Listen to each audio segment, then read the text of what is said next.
At 6 o'clock, we had the Citadel, who went 4-7, traveling to Georgia Southern, who went 6-7. Georgia Southern favored by 30 points on ESPN+. Georgia Southern, despite not having a whole bunch of talent, can consistently get to bowl games, which is impressive. Kyle Van Treese for them went 371, a 604, throwing a lot of passes. I don't know if anyone's attempted more passes than 604. Wow.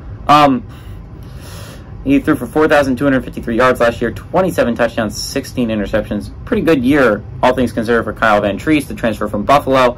I don't believe they have him this year. I believe that was his last year of eligibility, but he ended off pretty well. He played a really pretty good season for the Eagles and ended up leading them to an upset over a Power 5 football team last year. Yeah, I remember, against Nebraska. Jalen White had 162 carries for 914 yards and 10 touchdowns, and Caleb Hood had 87 catches for 925 yards and 3 touchdowns.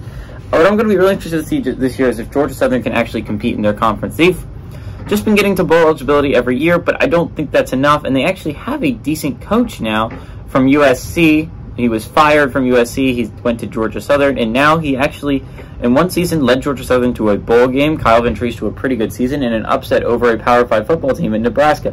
So I think this is a pretty good Georgia Southern team, all things considered. I think they can definitely win, right? Like, this is a good Georgia Southern team. They can win football games. I expect Georgia Southern to win and cover the 30-point spread while they're getting tuned up for some tough games ahead.